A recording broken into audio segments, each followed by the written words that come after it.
Morning. I have to acknowledge this little message on the screen.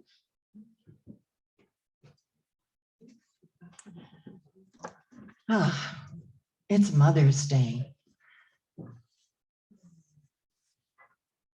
And I think everyone that has a mom stands in this place of gratitude, because we wouldn't be here. Even if we don't agree with them, we know that they gave us the gift of life. And as Emerson would say, the greatest gift a man can give a woman is to love all her children. I love that one. I don't see any guests or visitors, but I know they're out there having a good time. So they're just ready to come and visit with us. Let's see, everything is unmuted. If you want to tuck your phones away so they won't talk to us during the service, that would be really lovely. Am I humming? We are. Okay, shall we move this over a little bit? Technical stuff. Yeah. It's a little better. How's everyone on Zoom? Good? Yay.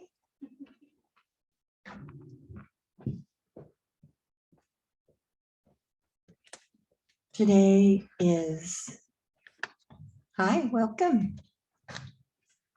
May 8th, 2022. And our themes for the month are coordination, courage, and kindness. Those aspects are actually year-round, I think, and we nurture this aspect.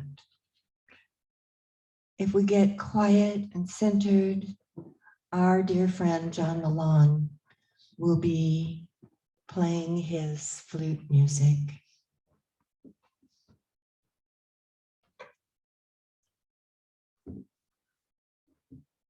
Good morning. Good morning. So I'll play for a while and then we'll have some quiet time and then Judy will bring us back.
peace,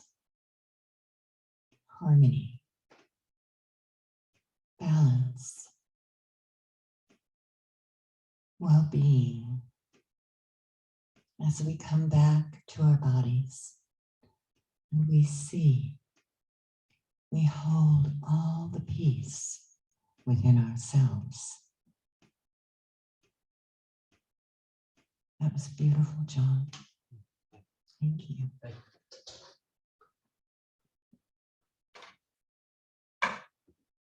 Everybody back in their body.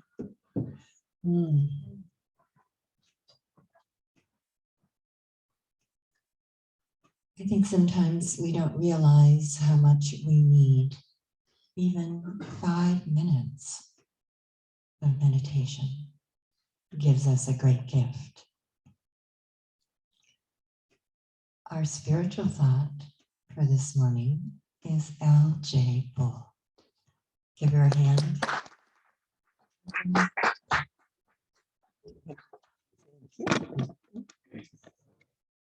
Let's see here. You want the tall way? My head's cut off so that I can be open at the top. I love that. Good morning. Good morning. Good morning. I wanted to talk to you today on these themes for this month. I wanted to talk to you about coordination. So that was the lead. I go, okay, definitely coordination, because these last 2 weeks have been really challenging. My second half of my brain, 20-year admin manager, has officially retired. The new young man that is working, 27 years old, great mind, fast moving. He's just started. And last week on Thursday, I was overwhelmed. There was much on the plate. I was noticing how far we have to go before our coordination is in sync. And being in that moment, I was frustrated, impatient, scared, overwhelmed. And it did not just leak out. It made itself known. Hello, this is what that looks like. And I have to say that is what brings me to my knees, is that feeling of just knowing that I'm not centered. I'm losing it, you might say. So it was definitely a call for spirit and spirit's kindness, my self-kindness. It was definitely a call for courage, as the Cowardly Lion did so wonderfully in The Wizard of Oz. And it was definitely recognizing that in the physical, we need all of that and more for that coordination to birth itself into whatever collaboration we're taking ourselves, we're upon together. And so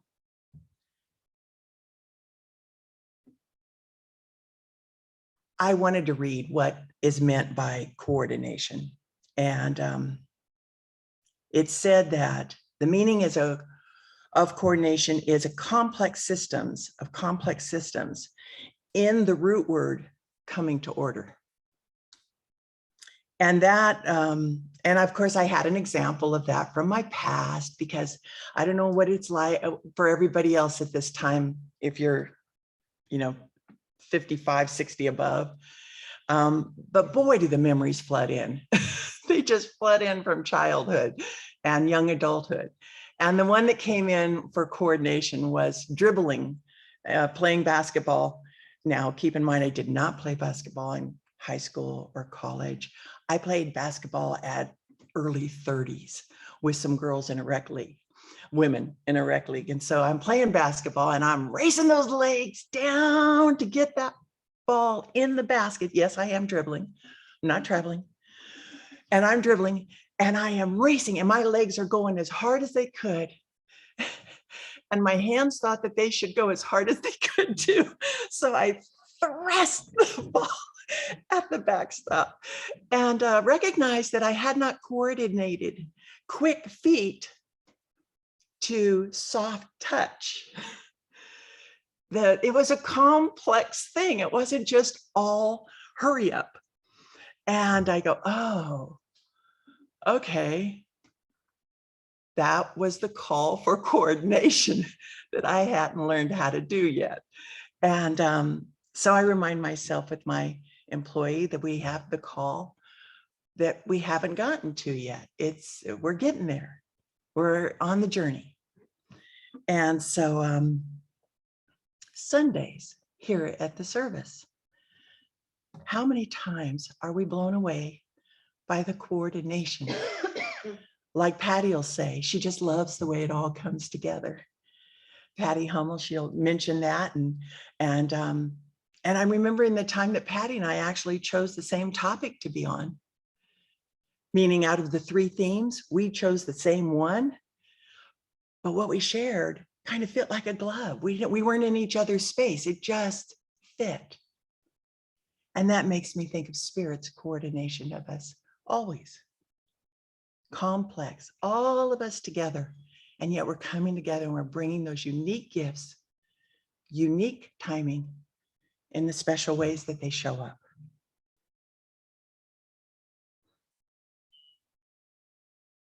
The Spirit coordinates us all, and so it is.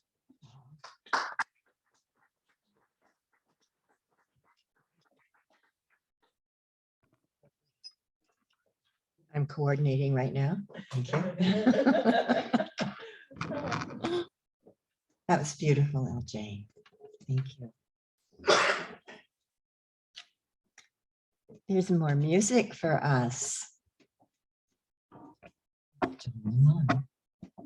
I'm going to play kind of a unique flute that I've been working with lately. It's an Anasazi scale, which is different than the pentatonic scale that most native flutes that I play and that we hear are in. This flute was made by Stephen DeRuby, and the flute scale is a replica of an Anasazi flute that the ancient Puebloans played.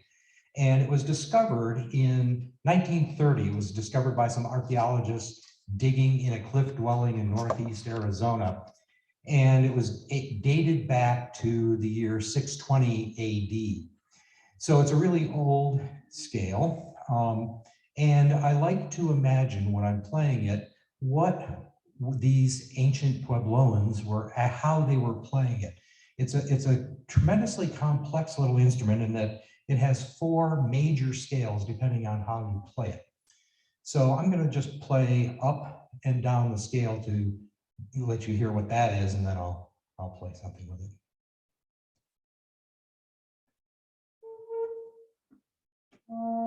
Find my breath first.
He didn't mention how difficult that is to play. When Stephen was reconceiving these flutes, and Stephen was playing them so that they would be playable for everyone else. He would talk about, I don't know why I'm doing this, Judy, you know, because they were so complex. So that was lovely. Thank you. Yes. We have such talented people in our midst, and we often have no idea how creative and talented everyone is until they share.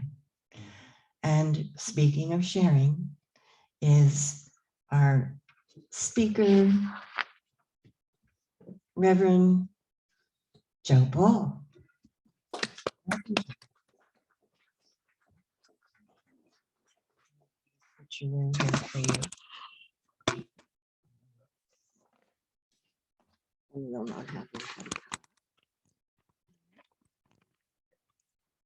How's that? Okay, I got the thumbs up over at Zoom. Oh, John, that was beautiful. And I know those flutes anyway are difficult to play. But that was an exceptional story about where that was found and how old that is. And Luana, as far as you playing basketball, I wasn't coaching here in the basketball. I had a friend of mine. I was just sitting in the stands watching her go back and forth.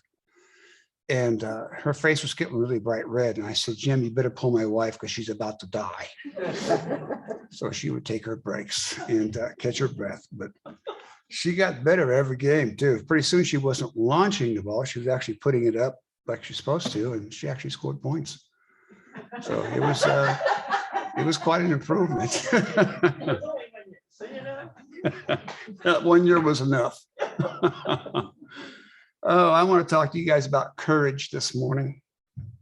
And where does courage come from? How do we get courage? Can we buy some? Can we have a friend lend us some of their courage? Does it come from within? Where does it come from? And how do we apply this? And do some people have more courage than others? Yes, I think that's true. Courage is defined as the ability to do something that frightens someone. It frightens yourself. That's really the basic definition of courage, is having the guts to do something that scares you. The strength through mental or moral courage to withstand danger, fear, or difficulty. Now, I've been in a lot of dangerous situations in my career, and I know a lot of you have too. You've seen something that comes up and you have to act on it now. And you try to decide, do I run? Do I fight? Do I call for more help? What do I need to do here? We've all been through that. The Bible tells us that we must trust in God as our true source of strength.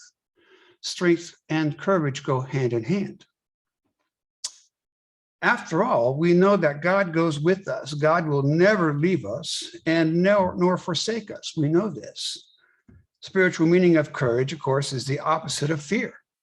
Courage is the opposite of fear. That's all it is. The quality of mind, another meaning, the quality of mind that enables a person to face difficulty, danger, and or pain without fear. I think in a lot of situations, I can remember being very fearful, but I was the one to deal with the situation. So I had to conjure up some courage to take care of the situation at hand. And you get better at those kind of things, don't you? When you take on something that's unknown to you and you try, you get better at it each and every time. I have spoken to a number of people here at church who shared with me what they did to overcome a bad situation. That takes courage, doesn't it? It takes a lot of courage to try and try again. Courageous people believe in themselves. They are self-confident, they're strong values, recognize their personal capabilities. Courageous people are passionate and purposeful, always. How do we obtain courage? By trying, simply by trying to use it. Stepping into our fears. I remember as a little boy, an uncle or somebody was visiting with us, and he was messing with me, but I was very vulnerable to ideas. And he says, "Do you close your closet doors at night before you go to bed?" I don't know. He says, "Well, make sure they're closed because monsters live in there. And if you don't close them, the monster will get out and he will eat you in the middle of your night." Well, that's a heck of a thing to say to a little kid. You know, I tried to laugh it off and I just got away from him. But that very night, I'm laying in bed and I noticed across the room in the dark that my closet door wasn't completely closed. And I started thinking about what my uncle said. And I was scared to death. I'm like, my God, I can't sleep not knowing that monster's going to come and get me. But I couldn't sleep at all. So I got fed up and I grabbed my little baseball bat. It was only about this big, but I grabbed it and I went over there and I opened up that door and I went in there swinging in the dark, beating the hell out of my closet. And nothing attacked me. And I backed up. My mom comes in. She goes, "What are you doing?" I said, "I was trying to kill something in here." And turned the light on and there was nothing. So I overcame that fear and I was able to sleep each and every night after that. I don't know what caused me to have enough courage as a little boy to do that. Maybe I was just tired of being afraid. We get tired of being afraid, don't we? Do some people have more courage than others? Oh, yes. But we all possess it. We all possess courage. It takes courage to act in a time of tough situations. It takes courage not to act as well. You have to decide, should I step into this?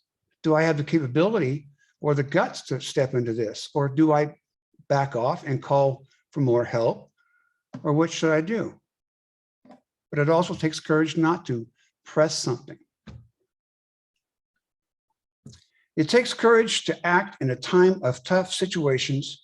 It takes courage to not act as all, as I said. In the Bible, it says, "Be strong and courageous. Do not be afraid." As I said, God is right there with us. In our prayers, our meditation time, this is a great time to ask for courage, for strength, for direction about something that's been on our mind to do and to take on. That's where our strength and courage come from within. And Luana was talking about the Cowardly Lion and the Wizard of Oz. I think that movie came out in 1939. I think Angie was about 15 then. I think that's about right. Remember, the lion wanted courage, and he was, looking to find that. And Dorothy, told the lion, "Hey, if you go with us, I'm sure the Oz will get you your courage that you want." So he was looking for his courage outside of himself through another source. But we need not look outside of ourselves. It is already within us. It is. God has given us everything we need or want. God doesn't give us courage or anything else. We simply go within to open our minds to what it is that we do want. When I ask for something from God, I simply ask for God to open my eyes, open my mind to the reality of what is there for me, because everything is already on this planet, right? We have everything we need. So I'm just asking God to open my eyes to it and let me see it.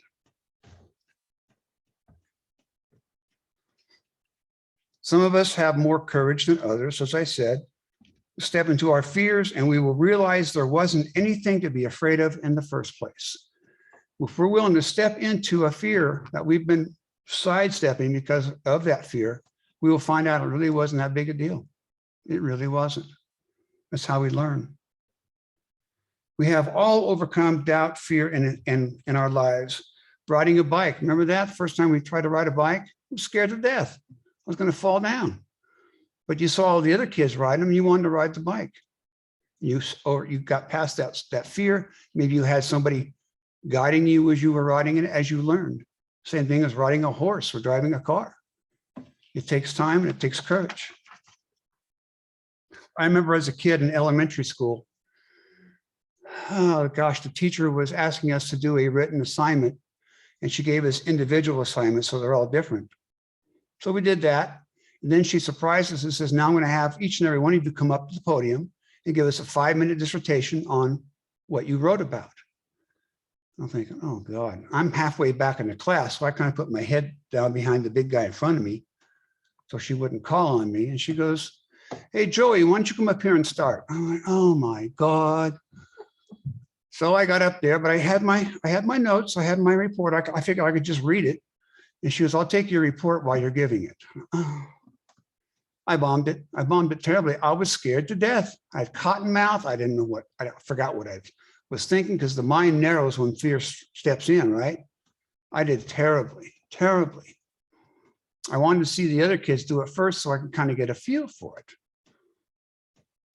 But I overcame that. I decided, okay. I went home crying to my mom. I'm a complete disaster. It was terrible. She goes, okay, let's have you practice that. So I started writing more reports and started doing an oral presentation to my mom. And next time that happens, I'll be ready. And it did happen again, and I did really, really well. It's just overcoming fear. Over the years, I decided to take speech and communication courses in junior college, because I thought, you know, if I want to be a public servant out there, I got to be able to talk to anybody and everybody, you know, from all different backgrounds. So I took those classes, and it really made a difference. They taught you how to stop saying and all these other little nicks that you might have, and teach you to be able to speak more clear and to be more clear. And those classes really paid off. I didn't want to take them, but my mom says, take them, step into that. Again, the fear dissipated after I got the courage in that. My mom said, face your difficulties, face life's challenges, and stand up for your values and beliefs. God bless her. Ernest Holmes, founder of Science of Mind, New Thought Religion, said, I face my world with a courage born of my knowledge of God. Let me say that again. I face my world with a courage born of my knowledge of God. Isn't that priceless? That's exactly where it comes from. Ernest Holmes also went on to say, I am never alone, never deserted, and never without aid. My reliance on God's Spirit, who brought me forth to express his life divine. Beautiful. We know the universe is perfect as God is perfection. And as Reverend Angie has said, we are a chip off the old block, so we're perfect too. We're just as perfect as God. Sometimes we forget that in our humanness, in our human drama, as they say. We are meant to explore our world and use our senses to enjoy everything around us. God has already instilled in us courage through faith. God gives some more courage to others than to more people, less people with more courage, because some accept courage more than others. Depends on what we accept in our lives. Do I want all? I don't think I want that much. I don't want to get too crazy. Ralph Waldo Emerson said, whatever you do, you need courage. What course you decide upon, there is always someone to tell you that you are wrong. So just do it. There's always someone to tell you you're wrong. You can't do that. As a little kid, I remember that. Oh, you can't do that. Why not? You won't be able to. Very demeaning words, especially from an adult to a child. But there's always going to be a critic no matter what it is you do, right? There are always difficulties arising which tempt us to believe that our critics are right. We don't want our critics to be right, do we? Oh, no.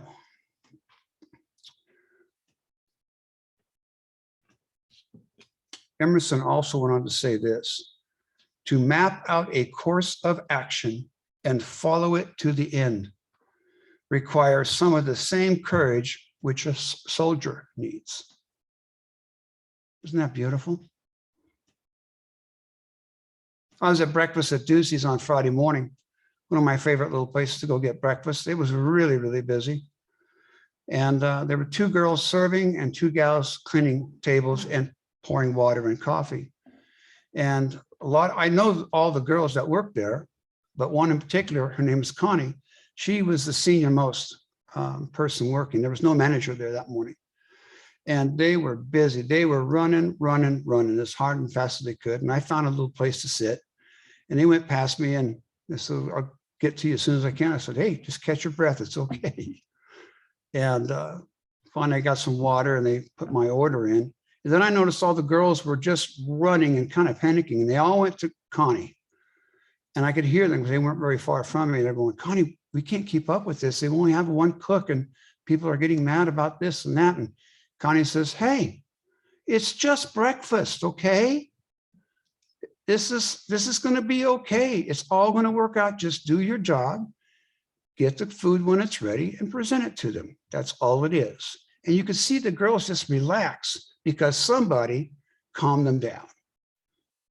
That courage right then and there was exactly what those girls needed. And that's exactly what Connie gave them. I thought it was a beautiful example. Beautiful. And I'd like to close this in a prayer. If you please close your eyes with me and hear these words. My God Spirit, today I ask you to gently wrap my fears in light and release them into nothingness. I ask that in their place, you bring courage, faith, and inspiration to me. And so it is. Thank you.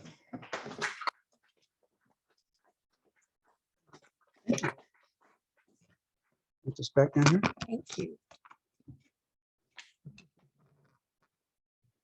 Wow, thank you.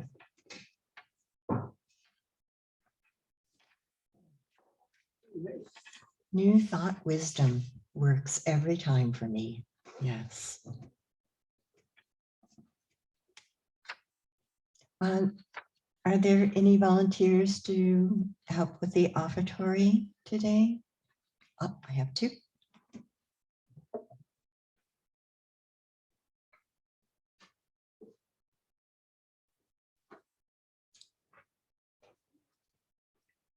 There we are. Doing okay?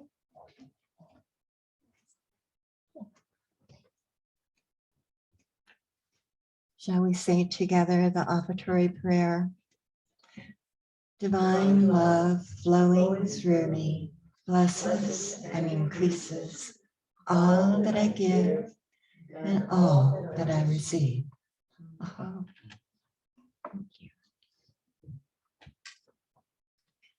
We'd like to thank you for your financial support for the Positive Living Center.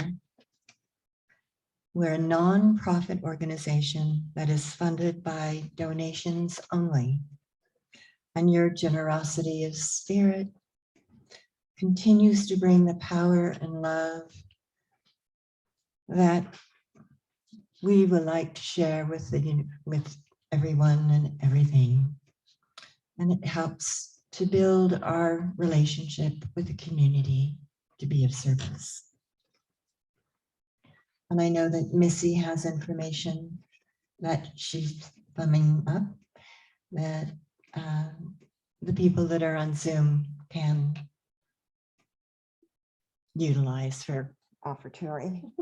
Yep. Thank you so much.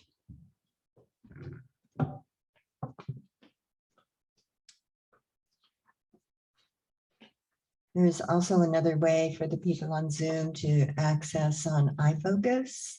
They have a donation button there and lots of information that you might need. And do we have any announcements today? John Lalonde. We'll have Flute Circle next Saturday at 2, right here. Perfect. And I'll do, and then the drum circle is right after that. It sets up at 3:30 and we drum from 4 to 5. And everyone's welcome. Sandy? Last Sunday, some lights were left on and doors were left open apparently. And I know that I like this one when I go out and it was one of the ones that was open. So everybody, please make sure if you have the last one out, lights are off and doors are on. We're all good with our announcements? Any classes? No, not yet. Okay. Summer vacation. Yeah. That's right.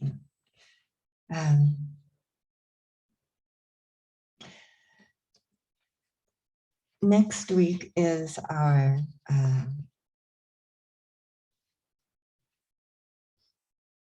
it would be our prayer circle. And just to remember that not only do we have prayer for ourselves, but for others that we know and love that may be struggling. So if you have any concerns, you can always contact Joe Bull, who heads up the prayer group, our team. And we all collectively put that energy towards your request. And we have a little prayer box in the back that you can just sit and write and have an anonymous prayer if you choose. But ultimately, the universe knows exactly what you need and your service to help yourself is part of that.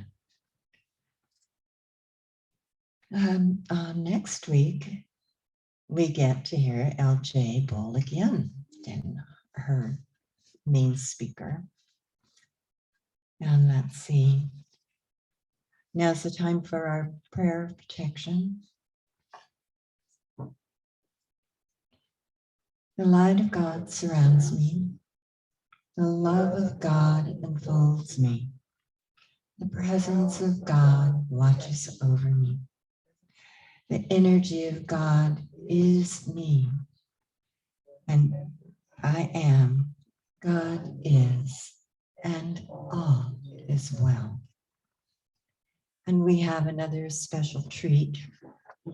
John Lalonde will be playing more music for us.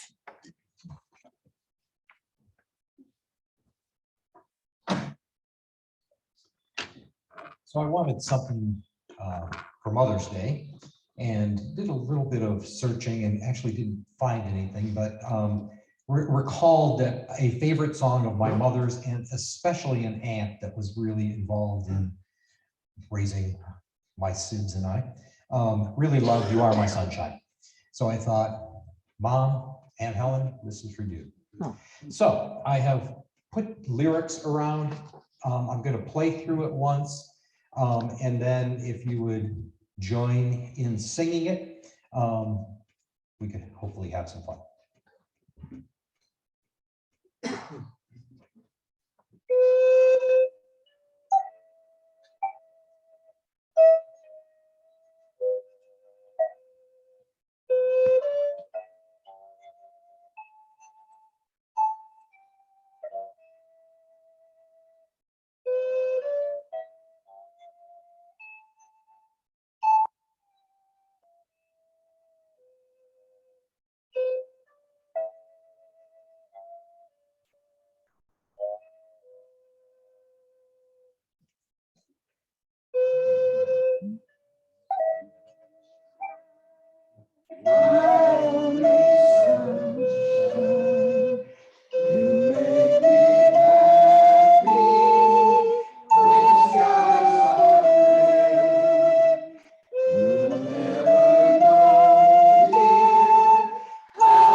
closing treatment, I'd love to invite Sandy West to come up.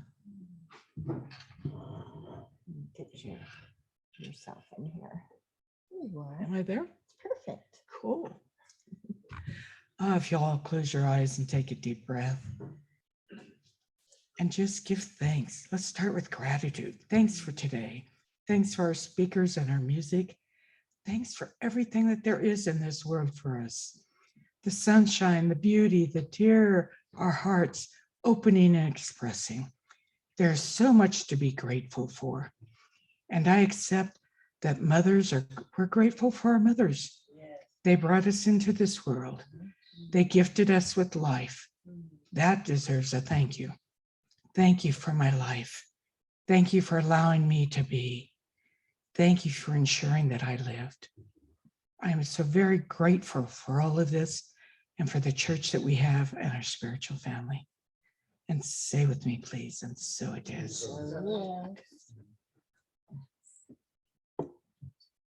Oh, lovely.